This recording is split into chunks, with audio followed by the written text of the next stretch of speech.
할렐루야. 무더운 여름 주의 은혜로 잘 지내셨죠? 저희가 주일이면 계속해서 요한계시록의 내용을 여러분과 같이 은혜를 나누고 있습니다. 오늘 여러분과 요한계시록에 있는 7개의 보내는 이야기를 성경 헬라어 본문을 통해서 여러분과 함께 보도록 하겠습니다. 이 요한계시록을 볼 때 중요한 부분이 뭐냐면 1장에서 보면 2장, 3장, 4장, 2장하고 3장은 7교회 얘기예요. 1장에서 보면 똑같은 얘기를 7개의 형태로 7가지의 이야기로 말씀하고 계십니다. 그래서 교회가 무엇인가 이런 부분으로 알면 되겠죠. 우리가 지금 주일일 날 이곳에 나와서 교회에 나와서 예배를 드리죠. 옛날에는 성전에서 이런 의미로 생각하시면 좋을 것 같습니다. 그래서 지금 보시는 화면에서 보시는 내용같이 1절에서 천사를 보내서 종 요한에게 지시하는 것이죠. 그런데 이 종 요한은 이 문장상으로 보면 교회의 의미로 나옵니다. 그래서 교회가 성전이 되고 성전이 하늘이 되고 산이 되고 이러는 것을 매주 요한계시록을 설명할 때마다 제가 말씀을 드렸습니다. 왜 성전이 하늘이 되고 하늘이 또 왜 산이 되는지 그 의미는 앞부분을 잘 참조하시면 좋을 것 같습니다. 이 요한복음 1장 12절 13절에서 촛대사의 인자 같은 이 때문에 얘기를 하는 거죠. 그래서 이 1장의 내용에서 중요하게 볼 것은 종 요한과 인자 같으니, 그리고 8절에서 주 하나님이 가라사대 함께 있다 이런 의미로 보시면 좋을 것 같습니다. 그래서 이 종 요한은 누구예요? 예수 그리스도의 제자죠. 예수 그리스도의 제자라는 것은 곧 무슨 내용입니까? 예수 그리스도를 영접했다는 내용이죠. 그래서 제가 이 요한계시록 1장을 하면서 매 시간마다 이 영접하는 자, 이 똑같은 화면의 내용을 보여드리는 것이죠. 영접했다는 게 뭐예요? 독생자를, 요한복음 3장 16절에서 독생자를 받아들인 것이죠. 이 독생자를 왜 받아들이느냐, 여러분들이 보시는 것처럼 받아들일 때 독생자만 받아들이는 게 아니라 아버지와 함께 있는 독생자 예수 그리스도를 아버지와 함께 받아들이는 것이죠. 이런 성경적인 의미가 깨달아져야 성경의 전체의 의미, 구원의 의미, 그래서 구원했다는 것은 곧 하나님과 예수 그리스도와 구원받은 우리가 함께 있다 이런 의미가 구원의 의미라는 것이죠. 그래서 예수 그리스도를 영접하는 이유가 요한복음 14장 6절에서 뭐예요? 아버지와 함께 있기 때문에 예수 그리스도를 통해서 아버지께로 갈 수 있다. 이런 의미로 볼 수 있는 것이죠. 그래서 14장 20절에 뭐예요? 내가 아버지 안에, 너희가 내 안에, 내가 너희 안에 아버지와 함께 있다 이런 의미로 말씀을 하면서 마태복음 1장에서 뭐라 그래요? 임마누엘 했다. 하나님이 우리 예수 그리스도와 많은 구원 얻은 사람이 함께 있다 이 의미인 것이죠. 그래서 임마누엘 했다 이 의미가 뭐예요? 예수 그리스도를 영접해서 하나님과 예수 그리스도와 함께 있는 구원의 의미를 얘기하고 있는 것이죠. 그러면 하나님과 예수 그리스도와 왜 함께 있게 되느냐? 구원을 받았으니까. 구원받아서 함께 있어서 그럼 그것으로 성경의 내용이 끝나느냐? 그렇지 않습니다. 함께 있다는 것은 곧 뭐예요? 나가겠다는 것입니다. 예수 그리스도가 12제자가 사도 바울이 제가 여러분들이 예수 그리스도를 영접해서 하나님과 예수 그리스도와 함께 있다는 것은 뭐예요? 그 다음 걸음은 말하겠다. 복음을 전하겠다. 성경의 제일 핵심적인 요소 중에 하나가 복음을 전한다는 것입니다. 우리가 이 땅에서 살아가는 의미는 삶 가운데 의미도 있지만 구원 얻은 의미는 복음을 전하겠다. 이런 의미가 더 큰 것이죠. 그래서 여기 서 있는 저나 여러분들이나 다 우리에게 이 땅의 삶 가운데 중요한 책무는 뭐예요? 복음을 전해야 되는 책무겠죠. 그래서 12제자가 2000년 전에 그랬고 사도 바울이 다메섹상에서 예수 그리스도를 영접한 이후에 그의 삶은 오직 복음을 전하는 삶을 살아간 것처럼 우리도 이 땅에서 그렇게 살아야겠죠. 근데 성경은 제가 예수 믿으세요 하고 얘기하는 것이 성경의 내용으로 들어가면 내 안에 계신 아버지가 말씀하신다. 그것이 지금 보시는 화면에서 마태복음 10장 20절의 내용이죠. 너희 속에서 성령 아버지가 말씀하신다. 그래야 구원이 아버지의 선물로 나타나는 것이죠. 근데 아버지가 내 안에 있고 그리스도께서도 내 안에 계시죠. 그래서 고린도후서 13장에서는 뭐라고 그래요? 그리스도께서 내 안에 계셔서 말씀하신다. 이런 의미로 기록되어져 있는 것이죠. 제가 그냥 여러분께 예수 믿으세요 이렇게 얘기하는데 저 혼자 얘기하는 게 아니라 고린도후서 2장과 12장은 뭐예요? 하나님 앞에서와 그리스도 안에서 말하노라. 이 의미가 임마누엘 의미로 깨달아져야 지금 보여지시는 하나님 앞에서와 그리스도 안에서 말하노라. 이런 의미들이 성경적인 의미로 풀어지죠. 이 성경의 내용을 알지 못하면 그냥 서 있는 구원 얻은 제가 여러분들이 복음 전하는 내용으로 보고 있습니다. 성경은 그렇게 기록되어져 있지 않아요.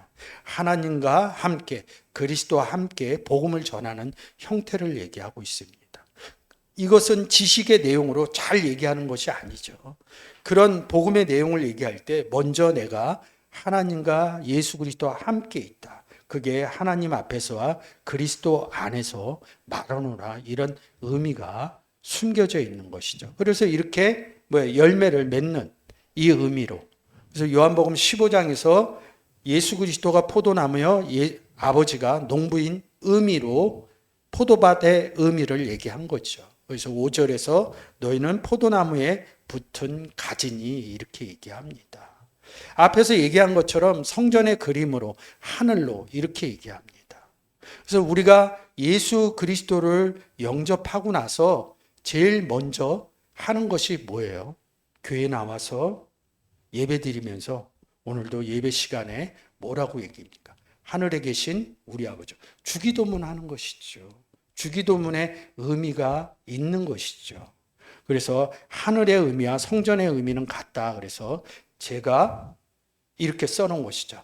성경을 볼 때 하늘의 의미를 우리가 얘기하는 저 하늘의 스카이의 의미로 가시면 안 됩니다. 지금 보시는 에베소서 2장 6절과 에베소서 1장의 의미를 잘 아셔야 됩니다. 이것을 그냥 이해하려고 그러면 되지 않습니다. 그냥 읽어주시면 돼요. 에베소서 2장 6절과 1장 20절입니다. 또 함께 일으키사 그리스도 예수 안에서 함께 하늘에 앉히시니 그 능력이 그리스도 안에서 역사하사 죽은 자들 가운데서 다시 살리시고 하늘에서 자기의 오른편에 앉히사. 예, 이렇게 써놨습니다. 하늘에 하나님이 계시죠. 근데 앞에서 보신 것처럼 나로 말미암지 않고는 아버지께로 갈 자가 없습니다. 그리스도 안에 들어갔다는 게 아버지께로 간다는 것이죠. 그럼 아버지께로 간다는 것이 위치적으로 따지면 뭐야? 아버지는 하늘에 계시니까. 그래서 하늘에 앉힌 사건을 얘기하는 거죠.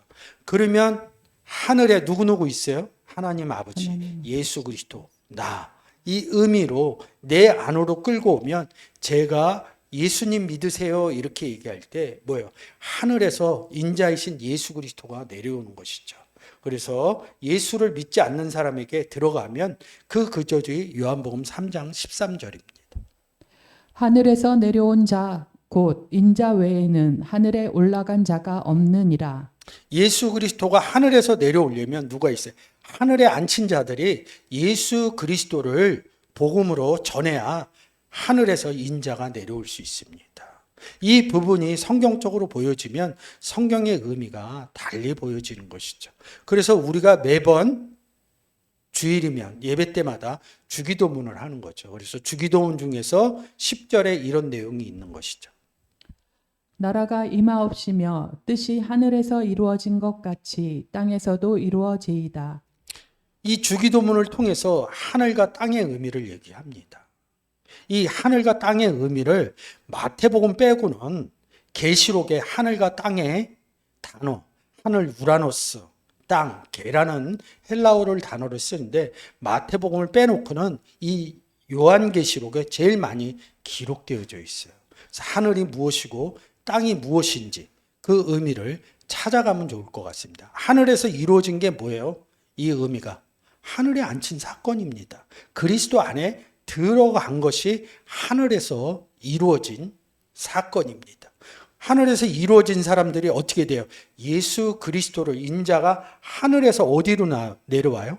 땅으로 내려오는 것이죠. 그래서 땅에 있는 사람들이 뭐예요? 구원 얻지 못한 형태를 얘기하고 있는 것입니다.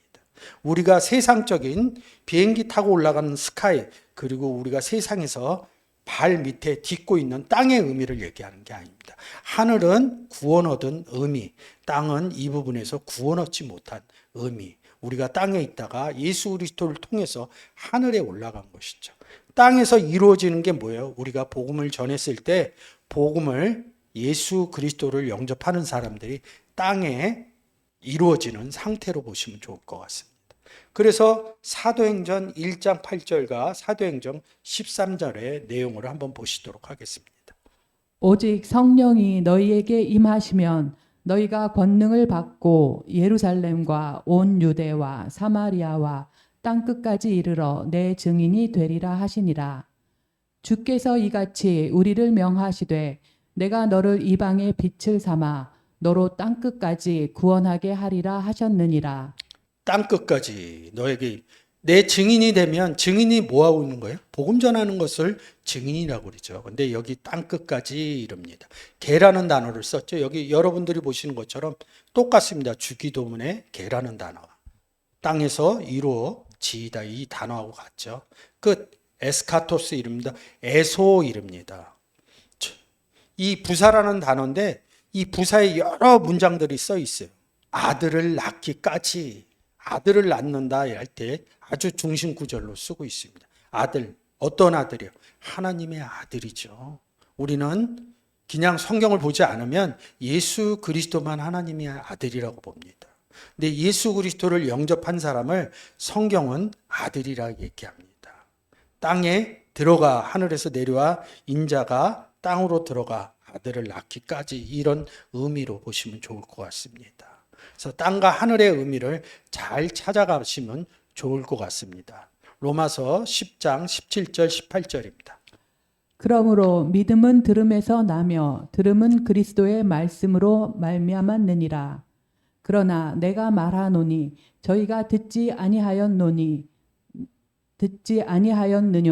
그렇지 아니하다. 그 소리가 온 땅에 퍼졌고 그 말씀이 땅끝까지 이르렀도다 하였느니라. 믿음은 들음에서 나며 들음은 그리스도의 말씀으로 되어 있다. 뭘 들어요? 쉽게 얘기해서 성경의 내용이죠. 간결하게 얘기하면 구원 얻지 못한 사람에게 예수님 믿으세요 하는 게 들음입니다. 말씀으로, 예수 그리스도로 말미암아. 그 말씀이 뭐예요? 땅 끝까지 닿습니다. 에소가 아니라 여기서 뭐야까지가 에이스, 땅 안으로 들어갔다. 구원 얻지 못한 사람 안에 들어갔다, 이런 의미겠죠. 그래서 마가복음에서 땅에서 하늘 끝까지 사방에서 모으리라 이렇게 얘기합니다. 그래서 하늘과 땅의 의미, 이 계시록은 특히 하늘과 땅이 싸우는 그런 의미가 있습니다. 천사들이 하늘에서 내려와서 땅에다 어떻게 하는, 사방 땅을 잡고 있어라, 이런 내용도 있고 많이 있죠. 땅에 대접쏟고, 이런 의미로 땅과 하늘의 의미가 깨달아지면 계시록은 외려 굉장히 쉽게 볼 수 있습니다. 그래서 땅과 하늘의 의미를 잘 찾아가면 좋을 것 같습니다. 계시록 14장 6절입니다. 또 보니 다른 천사가 공중에 날아가는데 땅에 거하는 자들 곧 여러 나라와 족속과 방언과 백성에게 전할 영원한 복음을 가졌더라. 이 땅에 거하는 자들이 복음을 받아들였다. 그러면 땅에 거하는 상태가 뭐예요? 구원 얻지 못한 상태죠. 구원 얻은 사람이 다시 복음이신 예수 그리스도를 다시 영접할 이유가 없습니다. 그래서 성경에서 땅의 의미는 뭐예요? 곧 백성, 구원 얻지 못했다, 이런 의미로 숨겨져 있는 것이죠. 그래서 우리가 주기도문 할 때 하늘에서 이루어진 것 같이, 어떻게 해요? 그리스도 예수 안에서 하늘에 앉힌 사건만 알면 이 주기도문이 굉장히 쉬울 수 있는 것이죠. 그래서 그런 사람들이 함축적으로 하는 일이 뭐예요? 복음을 전하는 것이죠. 땅에 있는 백성들에게 전할 복음. 그래서 땅에 이루어진 사건이죠. 이 부분이 알아지시면 완전히 성경의 내용이 달라지는 것이죠. 자, 오늘의 본문이죠. 한 번 더 읽고 가겠습니다. 주의 날에 내가 성령에 감동하여 내 뒤에서 나는 나팔소리 같은 큰 음성을 들으니 가로되 너 보는 것을 책에 써서 에베소서, 서머나, 버가모, 두아디라, 사데, 빌라델비아, 라오디게아 일곱 교회에 보내라 하시기로 몸을 돌이켜 나더러 말한 음성을 알아보려고 하여 돌이킬 때에 일곱 금촛대를 보았는데 촛대 사이에 인자 같은 이가 발 아래 끌리는 옷을 입고 가슴에 금띠를 띠고 이 계시록 1장은 네 문장으로 돼 있어요. 우리가 볼 때는 20절까지 돼 있지만 원문으로 보면 네 문장까지 돼 있습니다. 문장으로 이렇게 그 헬라어 원문상 보면 굉장히 쉽게 볼 수 있어요. 외려 한글보다 헬라어를 좀 알게 되면 굉장히 쉽게 볼 수 있습니다. 자, 이 부분이죠. 일곱 교회에 보내라는 것이죠. 그냥 문장에서 뭐예요? 가로되 너 보는 것을 이릅니다. 뭘 봤다는 거예요? 지금 12절, 13절의 내용을 너 보는 것을, 이 부분이 문장에서 보여지는 거예요. 보여지셔야지 이 문장이 보여질 수 있습니다. 너 보는 건 누구예요? 예수 그리스도죠. 인자 같은 이. 인자 같은 이를 일곱 교회에 너 보는 것을 일곱 교회에 보내라 이러는 겁니다. 보는 것을. 근데 앞부분에서 얘기했듯이 계속 복음 갖고 제가 얘기했잖아요. 복음 전하는 것을, 너 보는 것을 예수 그리스도를 보내는 게 아니라 복음을 전파라는 얘기죠. 일곱 교회에 복음을 전파라. 이런 의미로 볼 수 있습니다. 그래서 이 문장에서 굉장히 중요한 거는 너 보는 것이 13절에 인자 같으니. 근데 이 인자가 어디 있어요? 촛대 사이에. 이 촛대는 어디 있어요? 성전 안에. 성전은 곧 하늘이다. 그러면서 연결이 계속 되겠죠. 그래서 1장에서 사실은 어느 부분에 이 10절서부터 13절까지의 의미에서는 인자 같은 일을 일곱 개에 전한다 이렇게 보시면 좋을 것 같습니다. 이 일곱이라는 단어가 2033 에타라는 단어입니다. 이 에타라는 단어는 제가 5월달에 일곱 교회 일곱 영 할 때 했으니까 여러분들이 유튜브를 통해서 참조하시면 좋을 것 같아요. 그래서 한번 했지만 일곱의 의미를 좀 찾아가도록 하겠습니다. 이 헬라어는 에타라는 단어를 썼고요. 시브리어는 쉐부아라는 단어를 썼어요. 근데 여기서는 그냥 기본 단어가 일곱이에요. 그리고 다 일곱으로 다 써 있어요. 근데 시브리서에서는 이 일곱의 의미가 여러 의미로 써져 있습니다. 근데 이 일곱의 의미가 맹세하다 이런 단어에서 와요. 이 문장을 봐서 쉽지는 않아요. 그리고 인명과 지명으로 많이 써 있어요. 대부분 인명으로 되어 있습니다. 지금 보시는 것처럼. 그래서 그 의미를 잘 찾아가면 되는데 여러분들이 깊게 공부할 때 이 부분으로 보면 되지 이거를 처음 봐오는 알기가 쉽지가 않아요. 다른 단어하고 좀 다르더라고요. 그래서 이 일곱의 의미, 근데 성경에서 이 일곱의 의미를 굉장히 많이 씁니다. 창세기 1장서부터 일곱의 의미가 나오죠. 근데 우리가 읽을 때는 하나, 둘, 셋, 넷, 다섯, 여섯, 일곱 이렇게 씁니다. 그러니까 우리가 양으로 볼 것이냐 아니면 순서로 볼 것이냐. 이 성경에서 숫자 얘기가 나오면 저는 이렇게 말씀드려요. 하나로 봐라. 이렇게 말씀드립니다. 그 의미가 왜 그러냐면 그 의미를 창세기 1장 5절에서 첫째 날이다 이럽니다. 첫째라고 쓸 때는 한 개 수량의 의미가 아닙니다. 한글적인 의미로 볼 때 서수의 의미입니다. 그리고 10개, 7개 할 때는 양의 의미, 기수를 쓴다고 그럽니다. 똑같습니다. 어느 언어에서나 기수와 서수를 구별해서 씁니다. 근데 성경은 세상에서 쓰는 기수와 서수의 의미를 사용하지 않아요. 기수와 서수를 동일하게 봅니다. 그래서 첫째 날이다 그럴 때 첫째 이럴 때는 서수, 순차적인 수의 의미를 볼 수 있는데 그냥 기수입니다. 그냥 하나 날이다. 그리고 둘째 날서부터 서수를 씁니다. 그래서 제가 기수와 서수의 의미를 표시한 겁니다. 그리고 한 날이다. 그리고 뭐예요? 일곱째까지 둘째 날, 셋째 날, 넷째 날, 다섯째 날, 여섯째 날, 일곱째 날 서수를 씁니다. 그래서 이런 것들이 다르죠. 그래서 제가 하나의 의미를 쓴 거죠. 이렇게 쓰는 내용이 구약에는 많이 있어요. 신약에도 그런 의미로 써 있어요. 근데 너무 많이 설명을 하니까 구약에서 이런 의미로 보시면 좋을 것 같습니다. 여러분들이 지금 이 내용을 보신다 그러면 캡처해서 좀 보시는 게 나을 것 같아요. 창세기 2장 11절에 뭐라고 그래요? 네 강 얘기하죠. 하나의 강이다. 그리고 둘째, 셋째, 네 강 얘기하는 거죠. 근데 이 한 강이라는 걸 모르는 거예요. 그냥 읽으면서 성경에서 나오는 강은 하나예요. 예수 그리스도 안에 있는 생수의 강을 얘기하는 것입니다. 그래서 그것이 변화되는 한강인데 다른 이름으로 쓸 때 애칭과 같은 것이죠. 그리고 출애굽기 28절에 뭐예요? 흉패 얘기하면서 에봇에 있는 흉패 얘기하는 거죠. 첫째 줄, 둘째 줄, 셋째 줄, 넷째 줄. 흉패 하나잖아요. 그것을 잊어버려요. 줄로 얘기하면서. 한 줄, 두 줄, 세 줄 이렇게 얘기할 때. 그래서 에아드라는 하나의 의미로 쓰는 것이죠. 이 하나의 의미를 보시면 좋을 것 같습니다. 에스겔서의 그룹 얘기도 똑같습니다. 이 그룹들이 한 그룹이거든요. 근데 한 면, 둘째 면, 셋째 면, 넷째 면, 에아드를 쓰는 것이죠. 그래서 이 내용을 성경적으로 신학자인 아람어의 아버지 게제니우스라는 사람이 있습니다. 여러분들이 아람의 아버지 게제니우스를 치면 제가 얘기한 내용들이 아마 기록되어져 있을 것입니다. 이 게제니우스가 이 달의 의미로 표시를 하는 것이죠. 우리가 달을 여러분들 많이 보셨듯이 초성달, 금음달 이 의미는 잘 알아요. 상현, 싹, 하연, 망 이 의미는 잘 모릅니다. 근데 지금 이런 부분들이 지칭하는 부분들이 8개로 써 있어요. 근데 달 하나 갖고 얘기하는 것이거든요.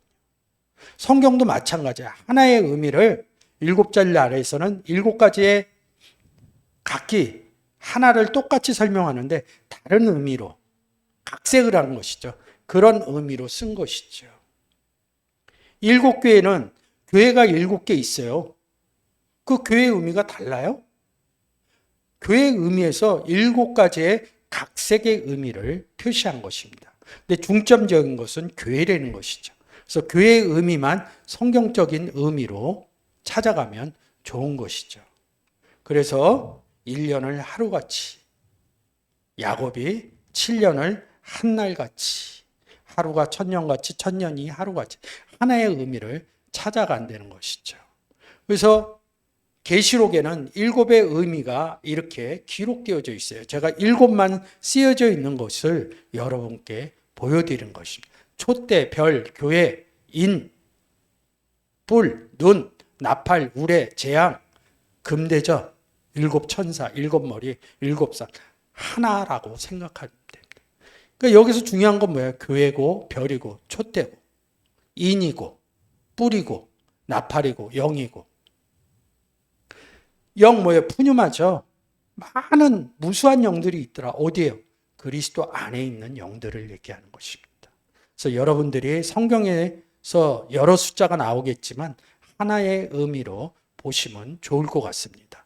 이 똑같은 내용으로 아까 보신 것처럼 5월달에 제가 설명을 했으니까 잘 찾아가서 보시면 좋을 것 같습니다. 7교회 이렇게 얘기를 하죠. 7의 의미. 이런 부분들도 여러분들이 책에서 찾으면 잘 나옵니다. 이런 내용을 7교회 이 의미를 얘기하려고 그러는 것이 아니죠. 교회가 무엇인지 이런 의미를 그래서 내가 보는 것을 책에 써서 이릅니다. 지난 주일날 했죠. 책에 쓰는 의미가 무엇인지 그 의미를 잘 찾아가면 좋을 것 같습니다. 이게 똑같습니다. 너 보는 것이 뭐예요? 촛대 사이에 있는 인자. 이것을 잊어버리면 안 됩니다. 그러면 7개에 뭘 보내는 거야? 인자를 보내는 것입니다. 그 인자의 내용이 어디에 기록되어져 있어요? 예수 그리스도의 내용이 다 성경에 기록되어져 있습니다. 그래서 성경의 전반적인 내용을 가리키는, 전하는 그런 의미로 보시면 좋을 것 같습니다. 그래서 인자를 보낸다, 전한다 이 의미로 보시면 좋을 것 같습니다. 보시는 것처럼 뭐예요? 이런 지리적인 그리고 2000년 전 요한이 반모섬에 있어서 7교회의 그런 의미가 아니라 복음 전하는 형태로. 그러면 2000년 전에 이 얘기는 다 끝난 것이죠. 근데 오늘날도 왜 우리가 요한복음을 보면서 이 의미를 찾아갑니까? 복음 전한다는 의미로 받아들이면 여러분들이 좋을 것 같습니다. 이런 내용들은 책이나 인터넷상에 가면 굉장히 많아요. 이것을 설명하려고 성경은 얘기하는 게 아니에요. 인자 같은 일을 전하겠다, 그 의미로 말하는 것이죠. 어디에? 교회에. 그래서 교회, 그러면 우리가 이 교회를 그냥 2000년 전서부터 내려오는, 언제서부터 로마에 있는 교회의 의미로 찾아갈 수가 있겠죠. 이것도 여러분들이 캡처해서 보면 교회가, 건물교회가 언제서부터 시작되어졌나, 이런 의미를 찾을 수 있는 것이죠. 근데 성경에서 교회의 의미는 헬라어 단어로 보면 그 의미가 바로 알 수 있습니다. 근데 오늘 우리가 주일날 예배 드리기 위해서 어디 왔어? 교회 왔죠. 건물 안에. 그 의미로 가는 거예요. 성경에 쓰여져 있는 교회의 의미, 에클레시아 의미로 가질 못하는 것입니다. 그래서 오늘 보는 이 본문의 7개 에타, 에클레시아가 여기 에클레시아라고 있어요. 근데 이 에클레시아라는 단어가 어디에서? 칼레오라는 단어에서 왔다는 것입니다. 그리고 이 칼레오라는 단어는 켈리오라는 단어에서 왔고, 이 칼레오에서 나오는 단어 중에 뭐요? 보혜사라는 단어도 있다. 이런 의미로 제가 많이 설명을 드렸겠죠.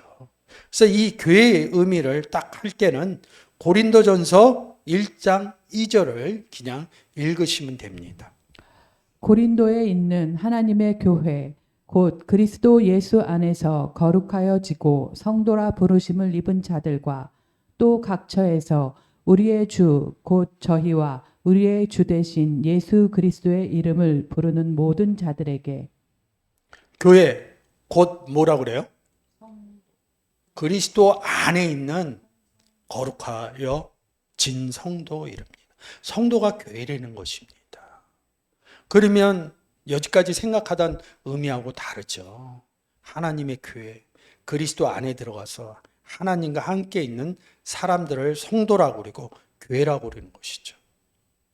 그래서 사복음서에서 16장에 예수님이 이렇게 말씀하고 계신 거죠.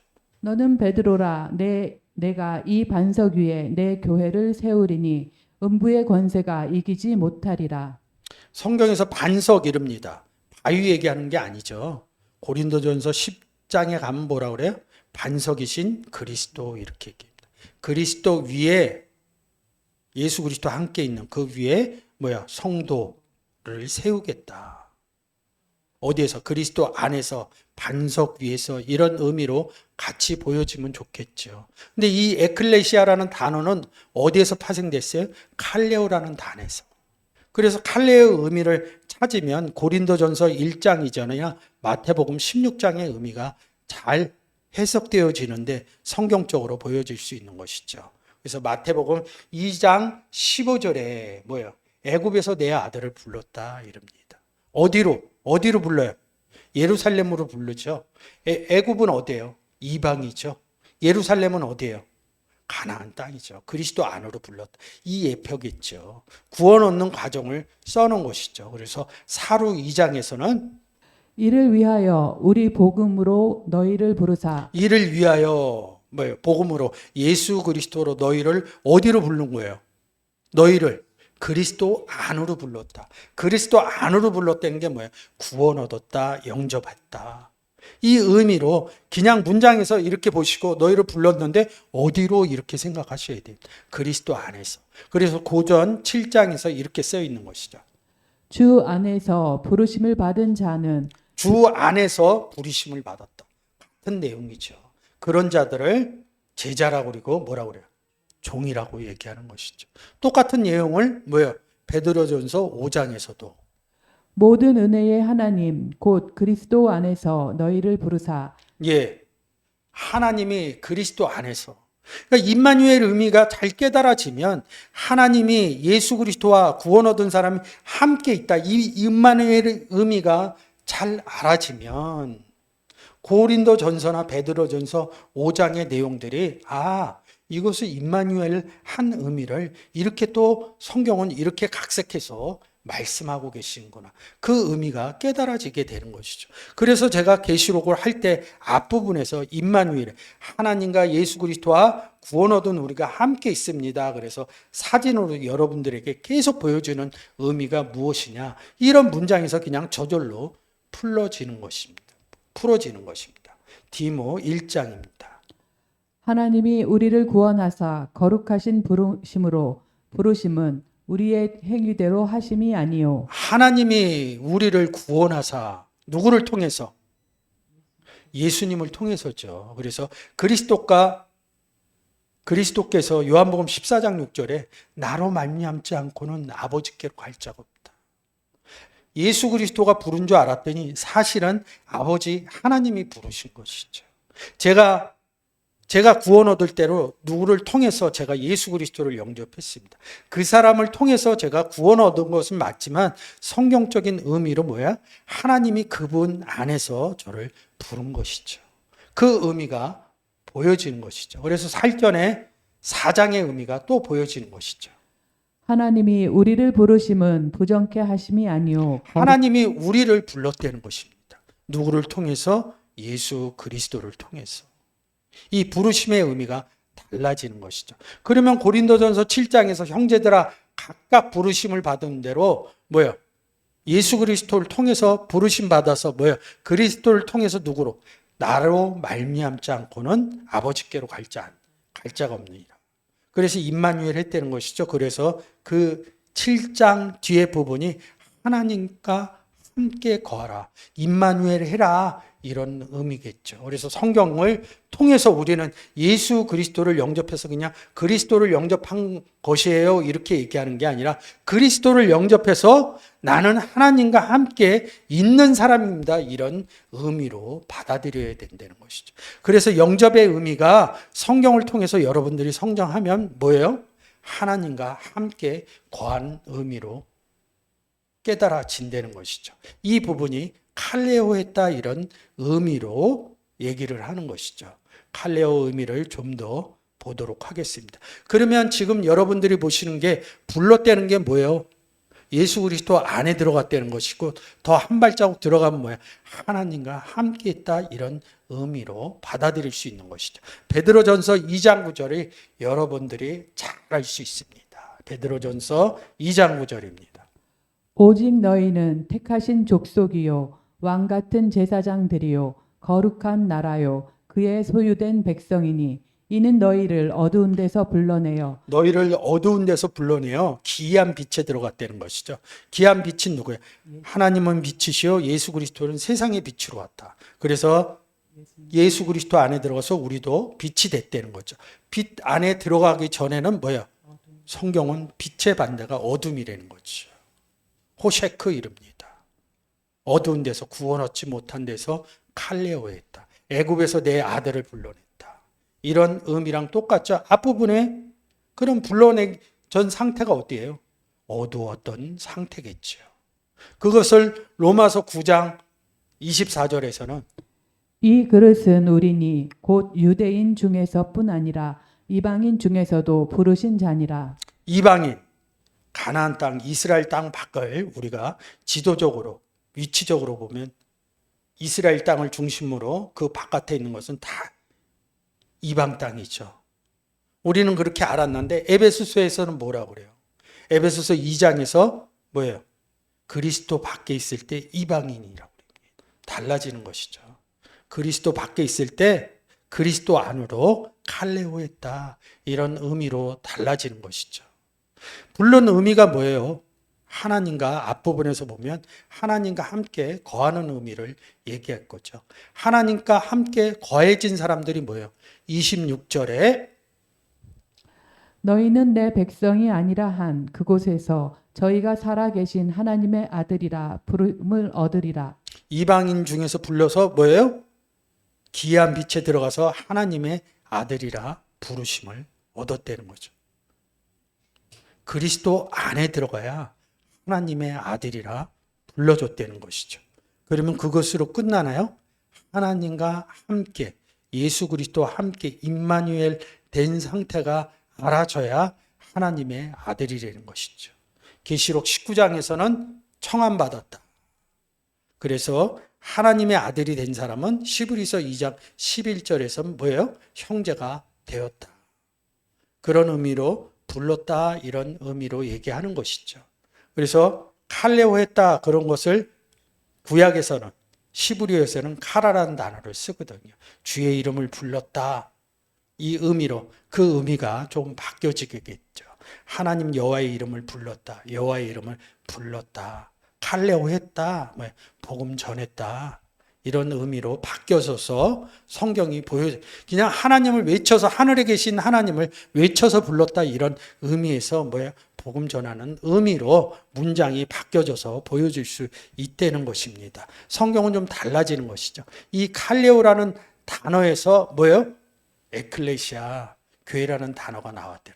불러진 사람이 교회가 됐다는 것이죠. 에베소서 5장과 고린도전서 1장입니다. 이 비밀이 크도다. 내가 그리스도와 교회에 대하여 말하노라. 고린도에 있는 하나님의 교회 곧 그리스도 예수 안에서 거룩하여지고 성도라 부르심을 입은 자들과. 앞부분에서 보면 교회는 성도다 이릅니다. 그래서 에베소서 5장에서 뭐예요? 이 비밀이 크도다. 그리스도와 교회에 대해서 말하노라. 함께 있는 거 말한다, 이런 뜻입니다. 비밀이진 예수 그리스도가 교회와 함께 성도된 상태를 얘기하는 것입니다. 사도행전 7장 38절입니다. 시내산에서 말하던 그 천사와 및 우리 조상들과 함께 광야 교회에 있었고 또 생명의 돌을 받아 우리에게 주던 자가 이 사람이라. 성경에서 이런 부분이 달라지는 것이죠. 구약에는 교회라는 단어가 없습니다. 근데 구약이나 신약은 한 성경 안에 있어요. 구약이나 신약은 구원의 과정들을 기록해 놨습니다. 그래서 성경은 구원의 책이라고 얘기하죠. 그래서 그냥 역사적인 사실로 보면 성경이 틀려지는 것이죠. 무슨 광야의 교회가 있어요? 광야의 의미는 뭐예요? 에레모스 이릅니다. 물이 없는 상태죠. 내 배에 생수의 강이 없는 상태를 얘기합니다. 구원 얻지 못한 상태. 이 광야교회에 누가 있어요? 이 광야에서 계속 전쟁을 하게 합니다. 구약도 복음을 전하는 형태로 기록되었다고 제가 매번 구약을 설명할 때마다 말씀을 드렸습니다. 광야교회에 왜 있었겠어요? 복음 전하려고. 다른 교회죠. 성경상으로 얘기하면 광야교회라는 것은 그리스도 안에 있는 교회가 아니라 물이 없는, 그리스도 안의 교회는 뭐예요? 물이 있는 교회겠죠. 광야교회는 물이 없는 교회. 거기에 복음 전하려고 모세와 출애굽한 백성들이 나와서 복음 전하는 형태로 전쟁을 하는 것입니다. 그런 의미로 보여지는 것이죠. 그래서 사도행전 8장에서 사울이 교회를 잔멸할세. 사울이 교회를, 어떤 교회를, 이 내용으로 9장에 공문을 받아서 다메섹으로 가죠. 다메섹에 왜 가요? 거기에 예수 그리스도를 믿는 제자들이 있는 것이. 다시 1장으로 고린도전서 1장으로 가서 하나님의 교회, 성도, 다메섹에 있는 제자, 성도, 이 의미로 보는 것이죠. 그래서 공문을 받아서 제자들을 잔멸할세, 이렇게 얘기하는데 성경이 그 의미를 써서 교회를 잔멸할세, 이 의미가 풀어져. 왜 이렇게 써 있어? 이렇게 보는 것이 아니라 교회의 의미가 깨달아지면 9장의 제자들을, 성도들을, 그런 의미로 8장이 풀어지는 것이죠. 근데 우리가 에클레시아, 성도 이렇게 쓰면 좋은데, 교회 이렇게 쓰면 좋은데, 이 에클레시아라는 단어를 19장에서는 모인 무리, 41절에서도 모인 무리 이렇게 써 있습니다. 모여 있다, 이런 의미로 쓰여져 있는 것이죠. 모임을 얘기하는 거죠. 어디에 모임? 그리스도 안에 모여 있는 사람들을 얘기하는 것이죠. 그 의미들이 이 에클레시아의 고린도전서 1장 2절의 의미가 깨달아지면 이 문장을 보면서도 그냥 이거 성도들 얘기하는 거구나, 아주 쉽게 생각할 수 있는 것이죠. 그래서 사도행전 20장 28절에서 하나님이 자기의 피로 사신 교회를 치게 했는, 자기의 피, 그리스도의 피, 이렇게 보시면 좋을 것 같습니다. 이 에클레시아의 의미겠죠. 그래서 이 교회의 의미가 다 달라지는 것이죠. 갈라디아서 1장입니다. 유대의 그리스도 안에 있는 교회들이 나를 얼굴로 알지 못하고. 그리스도 안에 누가 있어요? 저와 여러분들이 있죠. 그래서 다시 어디로 가요? 고린도전서 1장 그리스도 안에서 거룩하여진 성도. 그냥 보여주잖아. 그리스도는 우리의 머리죠. 그 얘기를 에베소서 1장에서 말씀하고 계신 것이죠. 또 만물을 그 발 아래 복종하게 하시고 그를 만물 위에 교회의 머리로 주셨느니라. 만물 판타이릅니다. 그리스도 안에 있는 우리들을 얘기하는 것이죠.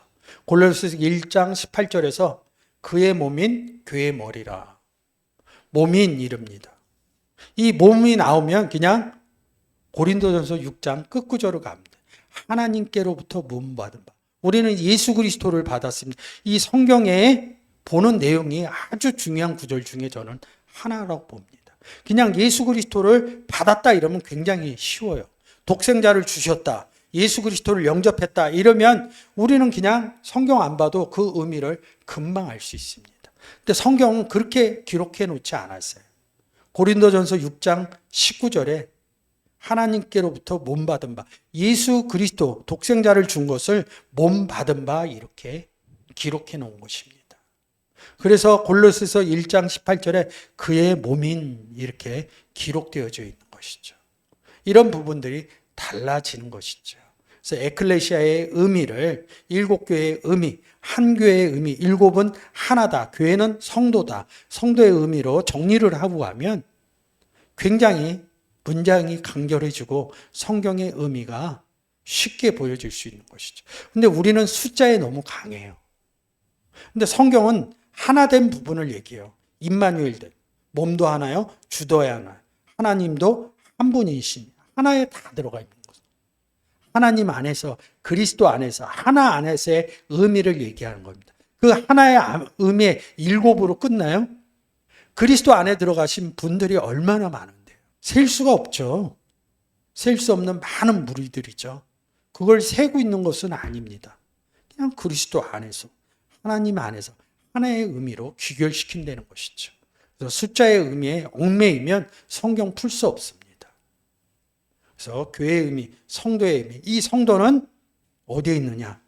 그리스도 안에 있다. 하나님 안에 있다. 이 의미로 귀결시키면서 일곱 교회의 의미가 풀려져야 2장, 3장에서 서머나 교회, 빌라델비아 교회, 이 일곱 교회의 의미도 저절로 풀려지게 됩니다. 그래서 교회의 의미를 잘 생각하셨으면 좋겠습니다. 계시록 11절입니다.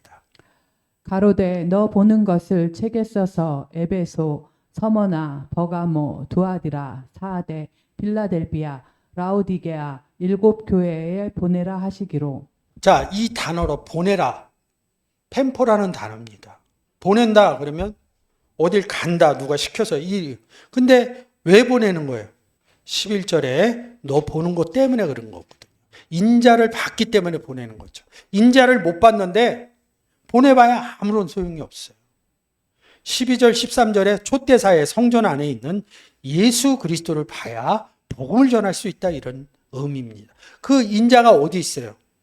구원 얻은 사람 안에 있다는 것이죠. 구원 얻은 사람을 뭐라고 그래요? 하나님이 성전 되시고 예수 그리스도가 성전 되시고 뭐예요? 우리가 성전이신 예수 그리스도 안에 들어가서 너희가 하나님의 성전이 아니냐 이런 뜻의 의미가 깨달아져야 예수 그리스도를 볼 수 있다 이런 의미로 연결되는 것이죠. 그래서 본다는 의미 뭐예요? 하나님이 내 안에 있고 예수 그리스도가 내 안에 있는 임마누엘 상태가 깨달아진 것을 블레포 본다 이 의미로 제가 설명을 드렸습니다. 이 의미가 깨달아져야 사실은 일곱 개에 보내질 수 있다. 일곱 개에 보내진다는 것은 뭐예요? 복음을 전할 수 있다. 이런 의미로 해석할 수 있는 것이죠. 그래서 이 단어 3992가 보낸다.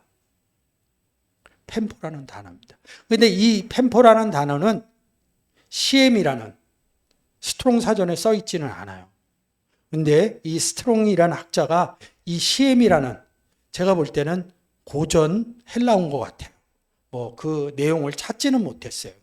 그냥 제가 학문적인 부분에 고전 헬라어 부분은 좀 공부를 안 해봤기 때문에 짧기 때문에 이 CM이라는 단어에서 왔다 이런 의미를 스트롱이라는 학자가 기록해 놓았기 때문에 제가 가서 인용해서 쓰는 것입니다. 이 햄이라는 단어는 보내다 이런 뜻입니다.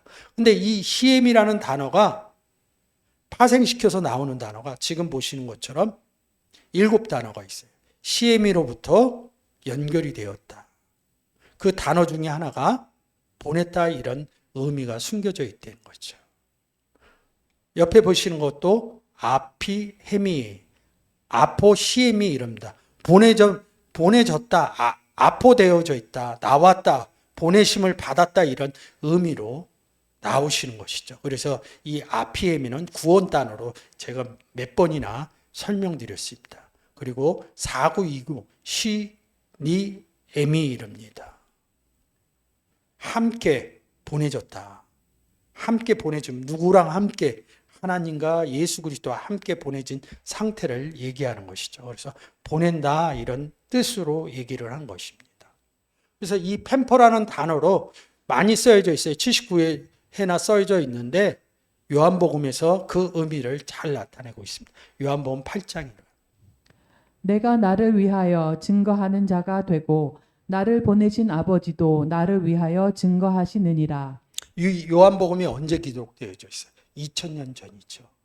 그리고 요한복음의 주인공이 누구예요? 예수 그리스도와 요한이죠. 그래서 예수 그리스도와 요한 그리고 하나님 얘기는 숨겨져 있어요. 근데 제가 이 계시록을 하면서 뭐예요? 임마누엘 사건을 얘기를 했죠. 2000년대 그러면 성경이 그런 역사적인 의미로 하면 2000년 전에 모든 것이 끝난 겁니다. 근데 왜 인용으로 해서 써요? 과거를 통해서 오늘을 슬기롭게 살려고 하는 게 역사적인 의미입니다. 성경은 역사적인 의미를 얘기하는 게 아니에요. 예수 그리스도가 요한복음에서 뭐예요? 아버지와 나는 하나도 함께 있다는 의미를 얘기하면서 제자들에게 그날에는 너희가 아버지 안에 내가 아버지 안에 너희가 내 안에 내가 너희 안에 함께 있다 그러면서 뭐예요? 사복음서에서 임마누엘 얘기를 하는 것이죠. 이 요한이 제자예요.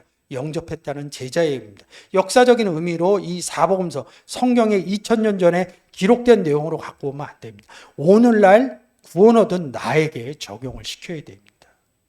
요한이 제자면 저도 예수 그리스도를 영접해서 제자인 겁니다. 요한의 얘기가 나오면 이 요한이 나다 이렇게 하면서 받아들이면서 얘기를 하는 것입니다. 그래서 18절에 나를 보내신 아버지 이럽니다. 근데 요한복음 10장 30절에 앞부분에서 본 것처럼 아버지와 나는 하나다. 이게 순차적으로 사신으로 보는 게 아니라 아버지와 함께 가는 상태를 나를 보내신 아버지 이렇게 보셔야 됩니다. 이것이 달라지는 것입니다. 이 펜퍼의 의미는 보냈다 그러면 뭐예요? 임마누엘 되어진 상태로 보내진 상태로 보이는 거예요. 내가 복음을 전할 때 하나님께서 제가 걸어가서 복음을 전했지만 성경의 내용으로 뭐예요? 아버지께서 나를 보냈다. 뭐 하라고? 복음을 전해라고. 복음을 전해서 뭐예요? 예수 그리스도를 전해서 구원의 성취를 이루라고. 이 의미로 달라지는 것이죠. 요한복음 20장 21절입니다. 예수께서 또 가라사대 너희에게 평강이 있을지어다. 아버지께서 나를 보내신 것 같이 나도 너희를 보내노라. 아버지께서 나를 보내신 것 같이 8장의 내용이죠. 나도 너희 누구 제자들인 요한이 오늘날 오면 너희가 누구예요? 구원 얻은 사람 복음 전할 때 나도 예수 그리스도께서 우리 안에 계셔서 보낸다. 왜 보내요? 복음 전하라고. 이 의미가 깨달아져야 됩니다. 그래야 이 펜퍼라는 단어의 의미가 문장을 보면서 확실히 알 수 있는 것이죠. 이 부분이 알아지시길 바라겠습니다. 그래서 요한복음 6장에서 이렇게 기록되어져 있는 것이 이 보내는 의미가 나를 보내신 의미가 뭐예요? 너희를 보내는 의미 마지막 날에 다시 살리는 것이죠. 허물과 죄로 죽었던 너희를 살렸다 이 의미를 찾아가야 되는 것이죠. 똑같이 40절에도 뭐예요? 마지막 날에 내가 다시 살리리라. 에베소서 2장 1절의 의미를 넣으시면 그 의미가 살아나는 것이죠. 나도 너희를 보내는 의미가 뭐예요? 마지막 날에 허물과 죄로 죽어 있는 사람들, 예수 그리스도를 아직 영접하지 못한 사람들을 살리는 의미에서 보내진다는 것이죠. 그러면 이 보내진다는 의미가 뭐예요? 촛대사에 있는 인자 예수 그리스도를 전한다는 의미로 연결시키면서 보시면 그 의미가 잘 깨달아지게 되는 것이죠. 그래서 에베소서 6장에서 우리 사정을 알게 하고 또 너희 마음을 위로하게 하기 위하여 내가 특별히 저를 너희에게 보내었노라. 펜포라는 의미 앞부분에서 제가 설명드렸듯이 보내진 사람들은 누구예요? 그 안에 하나님이 계시고 그 안에 예수 그리스도가 계셔서 인자 같은 일을 봐서 전하는 과정이죠. 그럴 때 이 펜포의 의미가 깨달아져야 너희에게 보내노라. 이 의미로 복음 전하러 가는구나. 너희에게 누굴 보내요? 촛대사에 있는 인자를 전할 수 있는 사람들. 이 부분이 보여지는 것이죠. 이 문장에서 여러분들이 보내신 의미를 제가 앞부분에서 보여주면 좋을 것 같죠. 누가복음 그래서 16장 24절입니다. 불러 가로되 아버지 아브라함이여 나를 긍휼히 여기사 나사로를 보내어 그 손가락 끝에 물을 찍어 내 혀를 서늘하게 하소서. 그러면 나사로를 펜포했다 이 의미가 달라지는 거죠. 그러면 나사로는 거지였는 뭐예요? 아버지 품에 안겨 있는 아브라함의 품에 안겨져 있다는 의미겠죠. 아브라함의 품에 안겨져 있다는 게 뭐예요? 그냥 역사적으로 아브라함으로 가면 안 됩니다. 갈라디아서 3장에서 뭐라고 그래요? 아브라함 자손 얘기하죠. 아브라함 자손을 예수 그리스도 하나의 의미를 쓰면서 갈라디아 3장 끝에 뭐예요? 그리스도 안에 있으면 아브라함의 자손이다. 이 의미로 가져오면 아브라함 품에 안겨져 있는 이 나사로의 의미가 달라지는 거죠. 그러면 이 나사로는 구원 얻었고 구원 얻은 상태가 뭐야? 하나님과 예수 그리스도와 함께 있는 상태에서 그래서 나사로를 보내달라는 겁니다. 누구의? 자기 형제, 구원 얻지 못한 형제들에게. 그래서 27절에 나사로를 내 아버지, 우리는 하나님 아버지라고 그러는데 이 부자는 뭐예요? 너희 아비는 마귀니라. 이 부분이 또 보여지시겠죠. 구원 얻게 해주세요. 이런 의미겠죠. 그래서 이 펜포가 보낸다 이 의미로 보면 뭐예요? 요한복음 13장 20절입니다. 내가 진실로 진실로 너희에게 이르노니 나의 보낸 자를 영접하는 자는 나를 영접하는 것이요 나를 영접하는 자는 나를 보내신 이를 영접하는 것이니라. 이 파란 부분이죠. 영접의 의미로 돼 있는 것이죠. 나를 보낸 자는 나 보내신 이를 영접한다. 펜포라는 단어죠. 나의 보낸 자, 너희를 보내노라. 앞부분에서 얘기했죠? 펜포 설명하면서. 그 의미가 다 요한복음 13장 20절이 깨달아져요. 성경적인 제가 한참 공부하면서 이 13장 20절의 구절이 깨달아지질 않았어요. 밑에 써 있는 마태복음. 이게 무슨 내용이지? 이게 무슨 내용이지? 영접의 의미는 알겠는데 이 의미를 찾아갈 수 없는 것이죠. 근데 제가 앞부분에서 펜포의 의미, 임마누엘의 의미하고 같이 내용으로 여러분께 말씀드렸듯이 보내지는 게 무엇이냐? 하나님과 예수 그리스도와 함께 있는 그런 사람들이 내 안에서 성전이 돼서 내 안에 계신 예수 그리스도를 깨닫고 본 것이죠. 그게 촛대 사이에 있는 인자다. 그렇게 되어진 사람이 뭐예요? 7교에 보내지는 상태다. 복음을 전할 수 있는 상태다. 이렇게 보여주셔야 되는 것이죠. 그래서 보내서 영접시키는 상태. 그래서 예수 그리스도께서 뭐라고 그래요? 너희를 보내노라. 이렇게 말씀하시는 것이죠. 그래서 오늘의 본문이 뭐예요? 가로대 11절 한번 읽어주세요. 가로되 너 보는 것을 책에 써서 에베소, 서머나, 버가모, 두아디라, 사대, 빌라델비아, 라오디게아 7 교회에 보내라 하시기로. 너 보는 것이 무엇이라고요? 인자 같으니. 촛대 사이에. 이 촛대 어디 있어요? 성전에 있죠.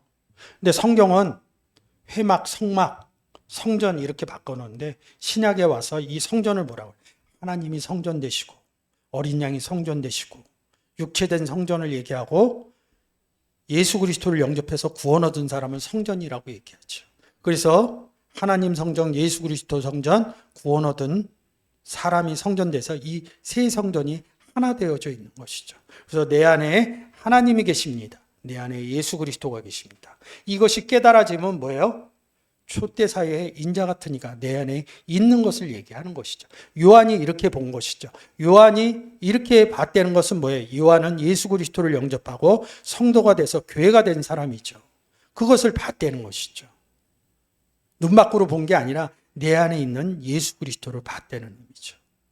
그래서 그렇게 보여진 사람들이 뭐예요? 보내지는 것입니다.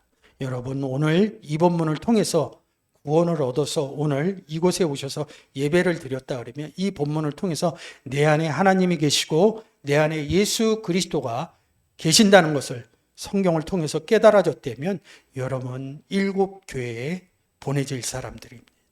오늘이 지나고 삶 가운데서 삶에 살아가면서 여러분들은 일곱 교회에 보내진 사람들입니다. 그래서 내 안에 보여진 예수 그리스도 인자 같은 일을 세상 가운데서 전해지는 축복이 여러분 삶에서 이루어지시기를 예수 그리스도의 이름으로 축원드립니다.